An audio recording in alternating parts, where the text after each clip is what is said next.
Hello everyone, welcome to Sumalatha Anvi YouTube channel. ఈ రోజు మనం ఈ వీడియోలో భాజనీయత సూత్రాల గురించి నేర్చుకుంటున్నాం. భాజనీయత సూత్రాలలో భాగంగా ఈ వీడియోలో మనం అంకెల యొక్క స్థాన విలువలు, అలాగే వాటి యొక్క విస్తరణ రూపం, అదేవిధంగా కారణాంకములు, గుణిజములు అంటే ఏంటివి, ప్రధాన సంఖ్య గురించి నేర్చుకుంటున్నాం. ఇవి అర్థమైనట్లయితేనే మనకు భాజనీయత సూత్రాలు చేయగలుగుతాం. అలాగే ఈ వీడియోలో మనం 10 యొక్క భాజనీయత సూత్రం అనేది తెలుసుకుంటున్నాం. నా వీడియోస్ మీకు నచ్చినట్లయితే లైక్ చేయండి, షేర్ చేయండి. అలాగే మరిన్ని వీడియోస్ కోసం మన ఛానల్ని సబ్స్క్రైబ్ చేసుకోండి ఫ్రెండ్స్. ఈ వీడియో అనేది మీకు చాలా యూజ్ అవుతుంది. అస్సలు స్కిప్ చేయకుండా మొదటి నుంచి లాస్ట్ వరకు చూడండి. ఓకే ఫ్రెండ్స్, టాపిక్లోకి వెళ్ళినట్లయితే భాజనీయత సూత్రాలు. అసలు భాజనీయత సూత్రం అంటే ఏంటిదో నేర్చుకుందాం. భాజనీయత సూత్రములు: ఒక సంఖ్య ఏ మరొక సంఖ్య బిను భాగించడం ఏంటిది? ఏదైనా ఒక సంఖ్య ఏ అనుకుందాం, ఆ సంఖ్యను బి తోటి, బి అనే సంఖ్యతో భాగించడాన్ని ఏమంటాం? భాజనీయత సూత్రం అంటారు. అలా భాగించేటప్పుడు బి అనే సంఖ్య ఏని భాగించేటప్పుడు మనకు శేషం అనేది 0 రావాలి, అంటే నిశేషంగా భాగించబడాలి. నిశేషంగా అంటే ఏంటిది? శేషం అనేది 0 వస్తే బిని ఏ యొక్క భాజనీయత సూత్రం అని అంటాము. అర్థమైంది కదా ఫ్రెండ్స్? అంటే ఏదైనా ఒక సంఖ్యను తీసుకున్నప్పుడు మరొక సంఖ్యతో భాగించినప్పుడు ఆ సంఖ్య అనేది నిశేషంగా భాగించాలి. వాటిని భాజనీయత సూత్రాలు అంటాము. టాపిక్లోకి వెళ్ళినట్లయితే ఫస్ట్ వచ్చేసి అంకెల స్థాన విలువ. 6, 4, 5 అనే సంఖ్యను విస్తరణ రూపంలో రాయమన్నారు. 1, 10, 100. ఆల్రెడీ ఈ వీడియో అనేది నేను చేశాను ఫ్రెండ్స్. ఆ వీడియో మీకు డిస్క్రిప్షన్లో పెడతాను. ఆ వీడియో చూసి ఈ వీడియో చూడండి. ఇందులో షార్ట్గా చెప్తున్నాను. 1, 10, 100. 6 అనేది ఎంతలో ఉంది? 6 వందల స్థానంలో ఉంది. 1, 10, 100. అలాగే ప్లస్ 4 అనేది 1, 10. 10ల స్థానంలో ఉంది కాబట్టి 4, 0 ప్లస్ 5. 5 అనేది 1ల స్థానంలో ఉంది. అలాగే దీన్ని వందల రూపంలో రాసినట్లయితే 6 అనేది ఎంత స్థానంలో ఉంది? 100ల స్థానంలో ఉంది అనుకుంటున్నాం కాబట్టి 6 × 100 ప్లస్ 40 అనేది 10ల స్థానంలో ఉంది కాబట్టి 4 × 10 ప్లస్ 5 అనేది 1ల స్థానంలో ఉంది 5. అంటే ఈ సంఖ్యలో 6 యొక్క స్థాన విలువ అనేది 600, 4 యొక్క స్థాన విలువ 40, 5 యొక్క స్థాన విలువ 5. ఇందులో ఏమేమి ఉన్నాయి? 600 ఉన్నాయి, 4 10లు, 5 1లు అనేవి కలవు కదా. 6 × 1 600, 600 ప్లస్ 4 × 10 40 ప్లస్ 5 1ల 5. ఈ విధంగా మనం రాసుకోవాల్సి ఉంటుంది. దిగువ గీత గీయబడిన అంకెల యొక్క స్థాన విలువలను రాయమన్నారు. అంటే కింద ఒక నెంబర్ ఇచ్చారు, ఆ నెంబర్కి కింద అండర్లైన్ చేసి ఉంది కదా, వీటి యొక్క స్థాన విలువలను మనం రాయాలి. ఫస్ట్ వచ్చేసి 8 యొక్క స్థాన విలువ ఏమవుతుంది? 1, 10, 100. 8 యొక్క స్థాన విలువ ఎంత? 100.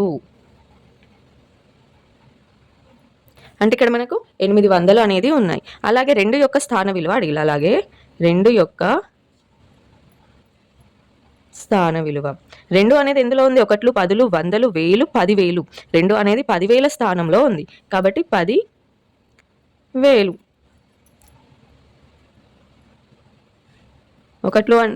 2 యొక్క స్థాన విలువ 10,000, 8 యొక్క స్థాన విలువ 100. ఈ విధంగా మనం రాసుకోవాల్సి ఉంటుంది. చూడండి ఇక్కడ కూడా 4 యొక్క స్థాన విలువ. 4 యొక్క స్థాన విలువ ఏమవుతుంది? 4 యొక్క స్థాన విలువ, అలాగే 3 యొక్క స్థాన విలువ. 4 యొక్క స్థాన విలువ, 4 అనేది ఏ స్థానంలో ఉంది? 1ల స్థానంలో ఉంది కాబట్టి 1లు. 3 యొక్క స్థాన విలువ 1, 10, 100. 3 అనేది 100ల స్థానంలో ఉంది కాబట్టి 100. నెక్స్ట్ ఇది 5 యొక్క స్థాన విలువ, 8 యొక్క స్థాన విలువ. 5 యొక్క స్థాన విలువ, 8 యొక్క స్థాన విలువ. 5 అనేది ఎందులో ఉంది? 1ల స్థానంలో ఉంది, మొదటగా ఉంది కాబట్టి ఏంటిది? 1లు.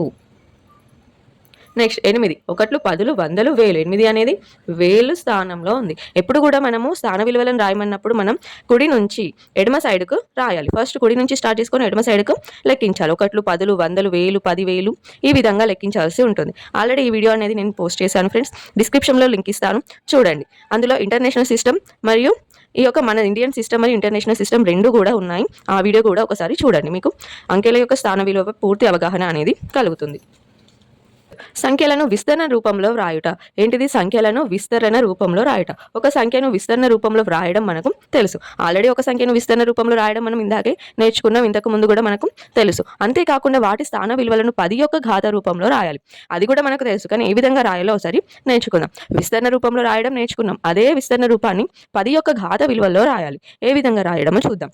చూడండి ఇక్కడ 68 అంటే ఏంటిది? ఇది 8 ఏ స్థానంలో ఉంది? 1ల స్థానంలో ఉంది. 6 అనేది 10ల స్థానంలో ఉంది. 60 + 8. అలాగే 7, 2ని ఏ విధంగా రాశారు? 2 అనేది 1ల స్థానంలో ఉంది కాబట్టి 2, 7 అనేది 10ల స్థానంలో ఉంది. 1లు 10లు కాబట్టి 70. దీన్నే 10 యొక్క ఘాతంగా ఏ విధంగా రాయొచ్చో నేర్చుకుందాం. 60 అంటే ఏంటిది? 60 అనేది 10ల స్థానంలో ఉంది కాబట్టి 6 × 10. 6 × 10 రాయొచ్చు, 10 × 6 కూడా రాసుకోవచ్చు. నెక్స్ట్ +8 ఇది కూడా 72 చూడండి. 10 × 7 + 2 అంటే 70. 10 × 7 70 కదా. ఈ 70ని మనం ఏ విధంగా రాసుకున్నాం? 10 × 7గా రాసుకున్నాం. దీనినే ఘాతాంక రూపంలో ఏ విధంగా వ్యక్తపరచాలి అంటే 10 × 6 అంటే 10కి ఎంత ఉంది? పవర్ 1. 10 పవర్ 1 × 6 ప్లస్ 8ని ఏ విధంగా రాయొచ్చు అంటే 10 పవర్ 0 × 8. ఎందుకంటే 10 పవర్ 0 అంటే 1 అని మనకు తెలుసు. కాబట్టి 10 పవర్ 0 × 8 ఏమవుతుంది? 10 పవర్ 1 అంటే 10 అవుతుంది. 10 × 6 60 ప్లస్ 10 పవర్ 0 అంటే 1 × 8 8. చూడండి ఫ్రెండ్స్, ఈ విధంగా మనం 10 యొక్క ఘాత రూపంలో ఈ విధంగా రాయవలసి ఉంటుంది.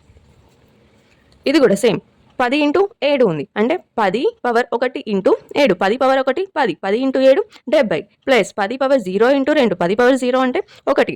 1 × 2 2. 70 + 2 72. ఈ విధంగా మనం సాధారణ రూపం నుంచి విస్తరణ రూపంలో ఏ విధంగా 10 యొక్క ఘాతాలలో ఈ విధంగా రాయవలసి ఉంటుంది. చూడండి ఫ్రెండ్స్, ఇక్కడ ఏబిసి అంకెలు కాగల 3 అంకెల సంఖ్యను ఏబిసి అనే ఉదాహరణకు చూసుకుందాం. ఏబిసి అనే 3 అంకెల సంఖ్య ఉంది. దాన్ని ఏ విధంగా విడగొడతాం మనం? ఏ అనేది 100ల స్థానంలో ఉంటుంది కాబట్టి 10² A. 10² అంటే ఏంటిది? 10ని 2 సార్లు ఇంటూ చేయాలి. 10 × 10 100 అంటే ఏ అనేది ఏ స్థానంలో ఉంది? 100ల స్థానంలో ఉంది అని అర్థమవుతుంది. Plus 10 power 1B. 10 పవర్ 1 అంటే ఎంత? 10 అంటే 10 అనేది ఏ స్థానంలో ఉంది? 10ల స్థానంలో ఉంది. B అనేది 10ల స్థానంలో ఉంది. C అనేది 1ల స్థానంలో ఉంది. చూడండి, దీన్ని ఈ విధంగా రాసుకోవచ్చు కదా. 10² అంటే 100 × A ప్లస్ 10 పవర్ 1 అంటే 10 × B ప్లస్ Cకి C. చూడండి, 100 × A 100A plus 10 × B 10B plus Cగా మనం రాయవచ్చు. ఈ విధంగా ఒక సంఖ్యను విస్తరణ రూపంలో రాసి దానిని ఘాతాంక రూపంగా ఏ విధంగా రాయాలో నేర్చుకున్నాం. ఇక్కడ కొన్ని ఖాళీలు ఇచ్చారు. 100 × 3 ప్లస్ 10 × డాష్ ప్లస్ 7 = 357 అని ఇచ్చిండు. ఇక్కడ 100ల స్థానంలో గల 3 అనేది ఇచ్చింది. 100 × 3 300. 3 అనేది 100ల స్థానంలో ఉంది. అలాగే 10 × డాష్ అని ఇచ్చింది. ఇక్కడ 10ల స్థానంలో ఏముంది? 5 ఉంది. కాబట్టి 10 × 5 చేస్తే ఏమొస్తుంది మనకు? 50. చూడండి, 50 ప్లస్ 7 ఏమొస్తుంది? 300 ప్లస్ 10 × 5 50 ప్లస్ 7. ఇదంతా యాడ్ చేస్తే మనకి ఇక్కడ ఉన్న నెంబర్ వస్తుంది కదా. ఈ విధంగా పూరించాల్సి ఉంటుంది. Next 100 × dash 10 × Q plus R. ఇక్కడ R అనేది 1ల స్థానంలో ఉంది. Q అనేది 10ల స్థానంలో ఉంది. కాబట్టి మనం Qని 10తో ఇంటూ చేస్తాం. మరి P అనేది లేదు ఇక్కడ. P అనేది ఎన్నో స్థానంలో ఉంది? 1లు 10లు 100లు అంటే 100ల స్థానం పక్కకి ఏం రావాలి మనకు? P అనేది రావాలి. అప్పుడు 100 × P P అవుతుంది. P అనేది 1లు 10లు 100లు 100ల స్థానంలో ఉంది. Q 10ల స్థానంలో ఉంది. R 1ల స్థానంలో ఉంది. Next friends, 100 × X plus 10 × Y plus Z = ఏమవుతుంది? 100 × X 100x plus 10 × Y 10y plus Z కదా. X అనేది ఎన్నో స్థానంలో ఉంది? 100ల స్థానంలో ఉంది. 1లు 10లు 100లు. X అనేది 100ల స్థానంలో ఉంది. నెక్స్ట్ 10 అనేది 10ల స్థానంలో ఉంది కాబట్టి 1లు 10లు. Y Z అనేది 1ల స్థానంలో ఉంది. Z ఏమొస్తుంది? XYZ అనేది వస్తుంది మనకు ఆన్సర్. నెక్స్ట్ టాపిక్ సంఖ్యల కారణాంకాలు మరియు గుణిజములు. ఇప్పుడు సంఖ్యల యొక్క కారణాంకాలు అంటే ఏమిటో ఫస్ట్ నేర్చుకుందాం. ఫర్ ఎగ్జాంపుల్ 2 3 4 ఉందనుకుందాం. వీటి యొక్క కారణాంకాలు ఏమవుతాయి? ఈ 2 అనేది ఏకంలో వెళ్తుంది. ఒక 2 2 2 ఎక్కం 2. 3 అనేది ఒక 3 3 3 ఎక్కం 3. నెక్స్ట్ 4 అనేది ఒక 4 4 2 2 4 4 ఎక్కం 4. ఇవన్నీ కూడా ఏమవుతాయి అంటే ఇది 2 యొక్క కారణాంకాలు, 3 యొక్క కారణాంకాలు, 4 యొక్క కారణాంకాలు. అంటే ఏంటిది కారణాంకం అంటే ఒక సంఖ్య అనేది ఏదైతే సంఖ్య ఇస్తారో ఆ సంఖ్య అనేది ఏ టేబుల్స్లో వస్తాయో వాటిని ఆ సంఖ్య యొక్క కారణాంకాలు అంటారు. అంటే 2 యొక్క కారణాంకాలు ఏంటివి? 1 మరియు 2. 3 యొక్క కారణాంకాలు 1 మరియు 3. 4 యొక్క కారణాంకాలు 1 2 4. ఇప్పుడు మనం 36 యొక్క కారణాంకాలు అనేది చూద్దాం. 36 యొక్క కారణాంకాలు ఏ విధంగా రాయొచ్చు? 1 36 36, 2 18ల 36, ఇంకా 3 12ల 36, అలాగే 4 9ల 36, 6 6ల 36, 7 8 9 10 11 మళ్ళీ 12 3ల 36, 18 2ల 36, 36 ఎక్కం 36. ఇవన్నీ కూడా ఏంటిది? 36 తోటి భాగించబడతాయి. ఏమేమి వచ్చినాయి మనకి? 1 2 3 1 2 3 4 6 4 6 మళ్ళీ 9. 6 అనేది రిపీట్ అయిపోయింది. 9 12 18 36, 9 12 18 36. ఇవన్నీ కూడా ఏంటివి? 36 యొక్క కారణాంకాలు. అంటే ఇవన్నీ సంఖ్యలు కూడా 36ను నిశేషంగా భాగించబడతాయి. అలాంటి వాటిని ఏమంటాము? కారణాంకాలు అంటాము. ఓకేనా? ఇవన్నీ కూడా 36 యొక్క కారణాంకం. ఇక్కడ గుర్తుంచుకోవాల్సింది ఏమిటి అంటే ప్రతి కారణాంకం ఇచ్చిన సంఖ్య కంటే తక్కువ లేక సమానంగా ఉంటుంది. అంతేకాక ప్రతి సంఖ్య దానికి అదే కారణాంకం అవుతుంది. ఇప్పుడు 36 యొక్క కారణాంకం కనుక్కో మనం. 36 కంటే ఈ కారణాంకాలు అన్నీ కూడా ఎలా ఉన్నాయి? చిన్నగా ఉన్నాయి. అలాగే 36కు సమానంగా ఉన్నాయి. అవును కదా? కానీ 36 కంటే ఎక్కువ అనేది ఉండదు. ఏ నెంబర్ అన్నా తీసుకోండి, దాని యొక్క కారణాంకాలు అనేవి ఆ సంఖ్య కంటే చిన్నవిగానే ఉంటాయి. అలాగే ఆ సంఖ్యకు ఈక్వల్గా ఉంటాయి. ఇది గుర్తుంచుకోవాలి. తక్కువ ఉంటుంది లేక సమానంగా ఉంటుంది. అంతేకాకుండా ప్రతి సంఖ్య దానికి అదే కారణాంకం అవుతుంది. చూడండి, 2 అనేది 2కు కారణాంకం, 3 3, 4 4, 36 36. కాబట్టి ప్రతి సంఖ్య కూడా దానికి అదే కారణాంకం అవుతుంది. ఏదైతే సంఖ్య ఇస్తారో ఆ సంఖ్య కంటే తక్కువ లేక సమానంగా అనేవి ఆ కారణాంకాలు అనేవి వస్తాయి.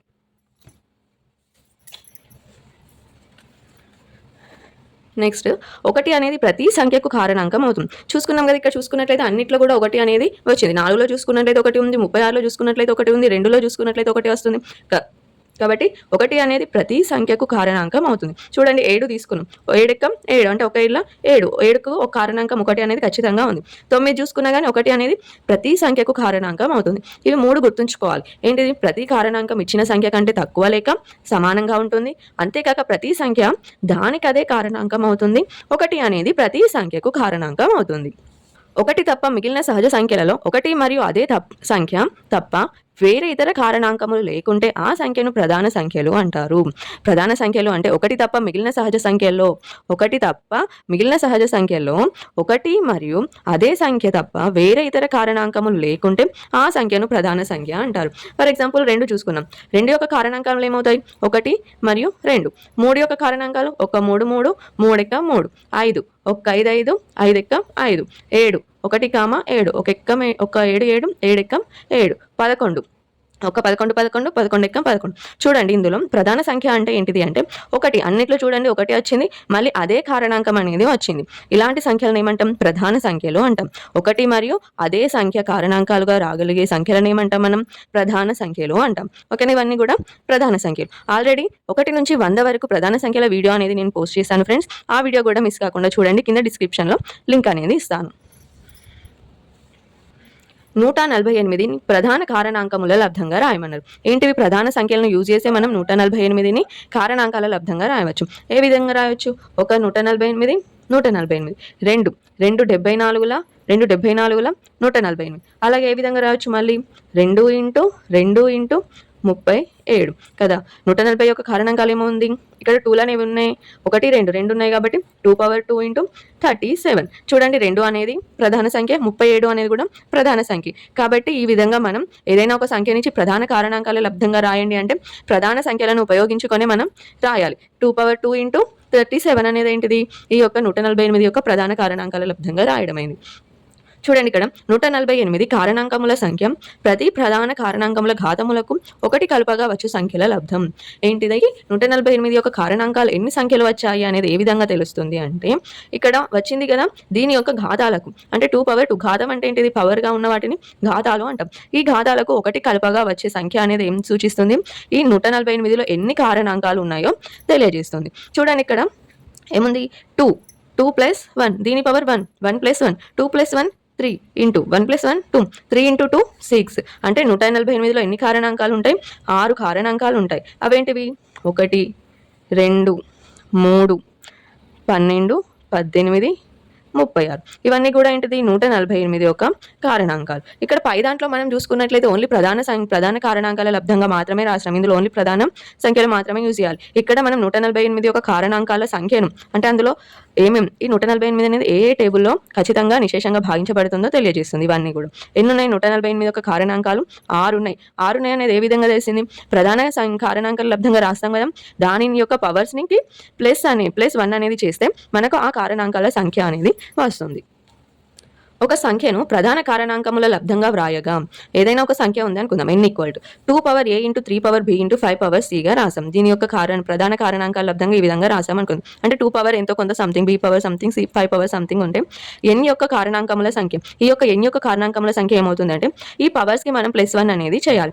దాంతో మనకి ఏమొస్తుంది, ఈ n యొక్క కారణాంకముల సంఖ్య వస్తుంది. a+1 b+1 c+1. అక్కడ ఎన్ని అయితే ప్రధాన కారణాంకాలు వస్తాయో, ప్రధాన సంఖ్యలు వస్తాయో వాటికి మనం ఘాతాలు ఉంటాయి కదా, ఆ ఘాతాలకు +1 అనేది చేస్తే ఇక్కడ ఇచ్చిన సంఖ్య యొక్క కారణాంకముల సంఖ్య అనేది మనకు తెలుస్తుంది. నెక్స్ట్ 6 యొక్క మొదటి 5 గుణిజములు రాయండి. ఏంటివి? 6 యొక్క మొదటి 5 గుణిజాలను రాయమన్నారు. 6 గుణిజాలు అంటే ఏంటిది? కారణాంకాలు అంటే ఆ సంఖ్యను నిశేషంగా భాగించాలి. గుణిజాలు అంటే ఏం లేదు, 6 యొక్క గుణిజాలు అన్నారు కాబట్టి 6 యొక్క మొత్తం కూడా ఈ యొక్క గుణిజాలు అనేవి 6 యొక్క గుణిజాలు ఉంటాయి. అంటే 6 6, 12, 18, 24, 30, 36, 42 ఇవన్నీ కూడా ఏంటివి? 6 యొక్క గుణిజాలు. గుణిజాలు అంటే ఏం లేదు, ఎక్కం. 6 యొక్క గుణిజాలు అన్నారు కాబట్టి 6 ఎక్కం. ఇక్కడ ఏం అడిగినారు? 6 యొక్క మొదటి 5 గుణిజాలు అన్నారు. మొదటి 5 గుణిజాలు అన్నారు కాబట్టి 6 ఎక్కం 6, 6 12, 6 18, 6 4 24, 6 5 30. మొదటి 5 గుణిజాలు ఏంటివి? 6, 12, 18, 24, 30. నెక్స్ట్ ఒక సంఖ్యకు ఎన్ని గుణిజములైనా వ్రాయొచ్చు. గుణిజములు అనేవి అనంతం. ఇప్పుడు 2 ఎక్కం తీసుకున్నాం అనుకో, 2 ఎక్కం మనం 100 వరకు రాయొచ్చు, 1000 వరకు రాయొచ్చు. కానీ కాబట్టి గుణిజాలు అనేవి ఏంటివి? అనంతం. ఎన్ని అయినా మనం రాయవచ్చు. అంటే ఒక సంఖ్యకు అనంతమైన గుణిజాలు ఉంటాయి. ఏ సంఖ్య తీసుకున్నా కానీ దాని యొక్క గుణిజాలు అనేవి అనంతంగా ఉంటాయి. కారణాంకాలు మాత్రం లిమిటెడ్గా ఉంటాయి. కారణాంకాల సంఖ్యను మనం తెలియజేయవచ్చు, కానీ గుణిజములు అనేవి ఎన్ని ఉంటాయి అనేది మనం తెలియజేయలేము. ఇప్పుడు భాజనీయత సూత్రాలు. 10 యొక్క భాజనీయత సూత్రం. 10 యొక్క భాజనీయత నియమం. 10 యొక్క గుణిజములను పరిశీలిద్దాం. 10 యొక్క గుణిజములు ఏమవుతాయి? 10, 20, 30, 40, 50, 60 సో ఆన్ మొదలగునవన్నీ కూడా ఏమవుతాయి? 10 యొక్క గుణిజాలు. ఈ సంఖ్య యొక్క ఒకట్ల స్థానంలో చూసుకున్నట్లయితే ప్రతి దాంట్లో కూడా ఏముంది? 0 0. చివరిలో ఒకట్ల స్థానంలో ఏమున్నాయి? 0 ఉన్నాయి. కాబట్టి గుర్తుంచుకోవాల్సింది ఏంటిదంటే 10 యొక్క అన్ని గుణిజముల యందు ఒకట్ల స్థానంలో 0 అయినా అది 10తో నిశేషంగా భాగించబడును. అంటే ఒక సంఖ్య అనేది 10తో నిశేషంగా భాగించబడాలి అంటే దాని యొక్క ఒకట్ల స్థానంలో ఏముండాలి? 0 అనేది ఉండాలి. అంటే ఒక సంఖ్య యొక్క ఒకట్ల స్థానంలో 0 ఉంటే ఆ సంఖ్య అనేది 10తో నిశేషంగా భాగించబడుతుంది. ఇది 10 యొక్క భాజనీయత సూత్రం. 10 యొక్క భాజనీయత సూత్రం ఏంటిది? ఏదైతే ఒక సంఖ్య యొక్క ఒకట్ల స్థానంలో 0 ఉంటే ఆ సంఖ్య అనేది 10తో నిశేషంగా భాగించబడుతుంది. ఓకేనా? Do this. క్రింది సంఖ్యలు 10తో నిశేషంగా భాగించబడునో లేదో తెలపండి. ఒకటి ఏ చూసుకున్నట్లయితే 3860 అనేది ఉంది. దీని యొక్క ఒకట్ల స్థానం ఏంటిది? ఫస్ట్ ఇది ఒకట్ల స్థానం. ఒకట్ల స్థానంలో ఏముంది? 0 ఉంది. ఒకట్ల స్థానంలో 0 ఉంటే ఆ సంఖ్య అనేది 10తో నిశేషంగా భాగించబడుతుంది అని నేర్చుకున్నాం కదా. దీన్ని మొత్తాన్ని భాగించిన అవసరం లేదు. ఈ యొక్క భాజనీయత సూత్రాలు తెలియడం ద్వారా ఇలాంటి సంఖ్యలకు మనం తొందరగా ఆన్సర్ అనేది చేయవచ్చు. చివరిలో ఒకట్ల స్థానంలో 0 ఉంది కాబట్టి ఇది 10తో నిశేషంగా భాగించబడుతుంది. 10తో నిశేషంగా భాగించబడుతుంది. నెక్స్ట్ చూడండి, బి 234. ఇందులో ఒకట్ల స్థానంలో 4 అనేది ఉంది. ఇక్కడ 10తో నిశేషంగా భాగించబడేటివి అన్నారు. కాబట్టి 10తో నిశేషంగా భాగించబడాలంటే దాని ఒకట్ల స్థానంలో ఏముండాలి? 0 ఉండాలి. కాబట్టి ఈ సంఖ్య అనేది 10తో భాగించబడదు. నెక్స్ట్ చూడండి, సి అనేది 1200. 1200లో ఒకట్ల స్థానంలో 0 ఉంది. కాబట్టి ఈ సంఖ్య ఏమవుతుంది? 10తో నిశేషంగా భాగించబడుతుంది. 10తో నిశేషంగా భాగించబడుతుంది. 10 పవర్ 3. 10 పవర్ 3 అంటే 10ని మనం 3 టైమ్స్ ఇంటూ చేసుకోవాలి. అంటే లాస్ట్లో చూడండి, 10ని 2 టైమ్స్ చేస్తే 100. 100 ఇంటూ 10,000 ఏమొచ్చింది? లాస్ట్లో 0 వచ్చింది. కాబట్టి ఈ సంఖ్య కూడా మనకు 10తో నిశేషంగా భాగించబడుతుంది. అంటే ఒకట్ల స్థానంలో 0 ఉంటే ఖచ్చితంగా ఆ సంఖ్య అనేది 10తోటి నిశేషంగా నెక్స్ట్ 10 + 280 + 20 అనేది 10తో నిశేషంగా భాగించబడుతుందా అనేది చూడాలి.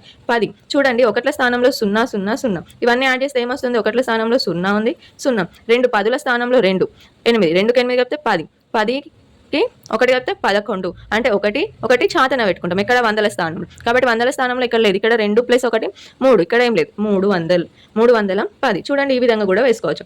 10 280. 80 అనే 0, 8 అనేది 10ల స్థానంలో ఉంది, 2 అనేది 100ల స్థానంలో ఉంది. 20 0 2 20. ఇప్పుడు ప్లస్ చేయండి, 0. 8కి 2 చెప్తే 10. 10కి 1 చెప్తే 11. 1 చాతన. 2 + 1 3.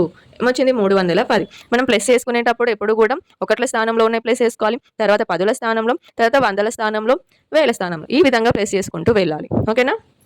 చూడండి, ఇక్కడ మనల్ని ఏమడిగారు? 10తో 10తో నిశేషంగా భాగించబడుతుందా లేదా అని తెలుసుకోమను. ఒకట్ల స్థానంలో 0 ఉంది కాబట్టి ఈ సంఖ్య అనేది 10తో నిశేషంగా భాగించబడుతుంది. నెక్స్ట్, క్రింది సంఖ్యలు 10తో నిశేషంగా భాగించబడునో లేదో తెలపండి. చూడండి, 10 పవర్ 10 అంటే ఏంటిది? లాస్ట్కు 0 ఉంది. 10 పవర్ 10 చేస్తే 10 ఒకటి పక్కకు 10 సున్నాలు అనేది వస్తాయి. మనకు ఒకట్ల స్థానంలో అయితే 0 వస్తుంది కాబట్టి ఈ సంఖ్య అనేది 10గా భాగించబడుతుంది. 2 పవర్ 10 అంటే 2ను 10 సార్లు ఇంటూ చేయాలి. 2ను 10 సార్లు ఇంటూ చేయాలి. 1 2 3 4 5 6 7 8 9 10. 2 2 4 4 8 8 16 16 32 అంటే ఏమొస్తున్నాయి మనకు? లాస్ట్ చివరి సంఖ్యలో ఎప్పుడు కూడా ఏదో ఒక సంఖ్య అనేది వస్తుంది. 0 అనేది రావట్లేదు కాబట్టి ఇది 10 తోటి నిశేషంగా భాగించబడదు. Next, 10 power 3 plus 10 power 1. 10 power 3 అంటే ఒకటి పక్కకు 3 సున్నాలు ఉంచుకోవాలి. అంటే 10 పవర్ 3 వాల్యూ ఎంత? 1000 ప్లస్ 10 పవర్ 1 అంటే 10. ఇవి రెండింటిని యాడ్ చేస్తే ఏమొస్తుంది? అవునా, 1010 అనేది వస్తుంది. ఈ సంఖ్య అనేది 10తో భాగించబడుతుంది అంటే ఒకట్ల స్థానంలో 0 ఉంది కాబట్టి ఈ సంఖ్య అనేది 10చే నిశేషంగా భాగించబడుతుంది. 10 యొక్క భాజనీయత సూత్రం ఏదైనా ఒక సంఖ్యను ఇచ్చి అది 10తో నిశేషంగా భాగించబడుతుందా అంటే ఏ విధంగా తెలియజేయాలి? దాని యొక్క ఒకట్ల స్థానం అనేది మనం ఖచ్చితంగా చూడాలి. దాని యొక్క ఒకట్ల స్థానంలో 0 ఉన్నట్లయితే ఆ సంఖ్య అనేది 10తో భాగించబడుతుంది. మళ్ళీ ఇది భాగాహారం చేసే పద్ధతి ద్వారా మనకు టైం వేస్ట్ అవుతుంది. ఈ విధంగా భాజనీయత సూత్రాలను గుర్తుంచుకోవడం ద్వారా మనం సులభంగా చేయవచ్చు. ఓకే ఫ్రెండ్స్, నా వీడియోస్ కనుక మీకు నచ్చినట్లయితే లైక్ చేయండి, షేర్ చేయండి. ఇలాంటి మరిన్ని వీడియోస్ కోసం మన ఛానల్ని సబ్స్క్రైబ్ చేసుకోండి. Thank you.